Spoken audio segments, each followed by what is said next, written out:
निराला बाहर उजाला भीतर काला मत कर तू अभिमान तेरे जैसे लाखो आहे।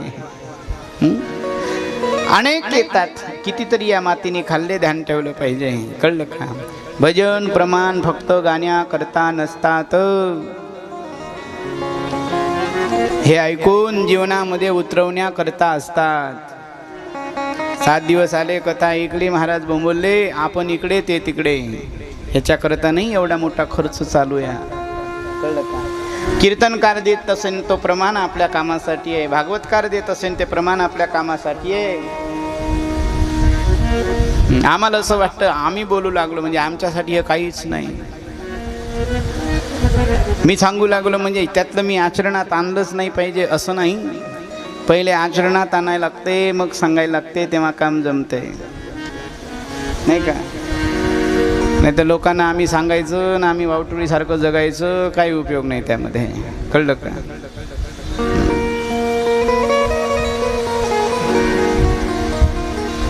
कथा कीर्तन प्रवचन भागवत हे जरा हृदयात उतरवायला लागा, कल्याण होईल, नाही तर मग काय आहेच।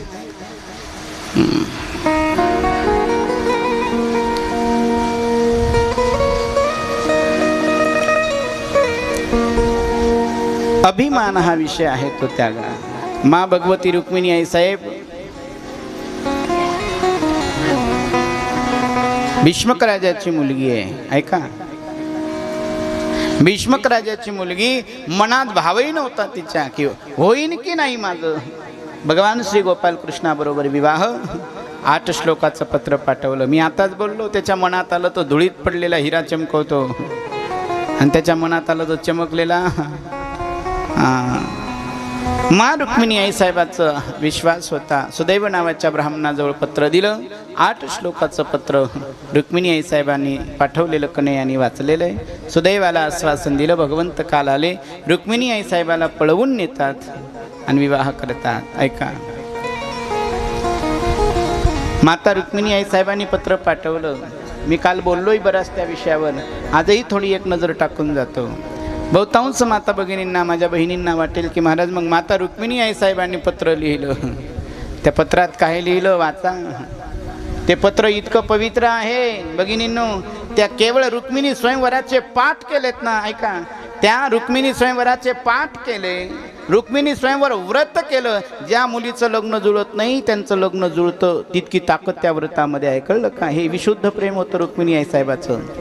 रुक्मिणी स्वयंवर नावाचं व्रत आहे, ज्या मुलीचं लग्न जुळत नाही त्यांनी ते व्रत केलं पाहिजे। एक पुस्तक मिळते रुक्मिणी स्वयंवर म्हणून, त्या प्रेमाला आम्ही आजच्या प्रेमाने, आजच्या प्रेमाच्या लक्षणाने पाहिलं नाही पाहिजे, ते प्रेम विशुद्ध प्रेम आहे। रुक्मिणी आई साहेबाचं प्रेम म्हणजे मानवावर केलेलं प्रेम नाही आहे, रुक्मिणी आई साहेबाचं प्रेम देवावरचं प्रेम आहे, ते विशुद्ध प्रेम आहे, माझ्या श्रीहरीवरचं प्रेम आहे। आता ज्याला प्रेम म्हणतो फक्त नाव त्याचं प्रेम राहिलं, पण त्याच्या आतमध्ये केवळ वासना सडतीये, ध्यानात ठेवा। श्रीमद भागवताचं चिंतन आहे, प्रेमामध्ये वासना नसावी, त्याची व्याख्या प्रेमाची होते। ज्या प्रेमामध्ये वासना सडते ना, ते प्रेमाची व्याख्या होतच नाही। कधी काळी मी ऐकलं होतं, प्रेमाच्या नदीत घसरला पाय, ज्याला आता म्हणतात ना लोक, काय झालं हो, अमके अमके गेले, काय झालं, पोरील पोराल प्रेम झालं पळून गेले बयाड बेलने। कशाचं फत्र्याचं प्रेम घेऊन बसले तुम्ही, नागाचं शेंबूड पुसता येत नाही, प्रेमातलं एक अक्षर जरी करलं तरी खूप झालं, उगत चाललंय फाजीलपणा, प्रेमाच्या नदीत घसरला पाय, याला प्रेम म्हणतात। प्रेमाच्या नदीत एक वाचत होतं दर्द भरी कुठं तरी, ते म्हणत प्रेमाच्या नदीत घसरला पाय, एकाला हाय दुसऱ्याला बाय, तिसऱ्या सोबत निघून जाय, ह्याला प्रेम म्हणतात। ऐ कोपरा,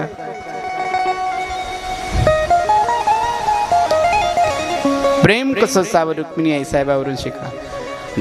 सौराष्ट्रातला देव महाराष्ट्रात आणला, ती प्रेमाची ताकद आहे, ध्यानात ठेवा। सौराष्ट्रातला, सौराष्ट्र म्हणजे गुजरात, गुजरातमध्ये असणारा माझा देव महाराष्ट्रात आणला रुक्मिणी आई साहेबांनी, आणि आपल्या विदर्भाचं नाव जागतिक पातळीवर नेऊन घातलं। ही विदर्भाची कन्या होय, प्रत्येकाला अभिमान वाटावा तिचा।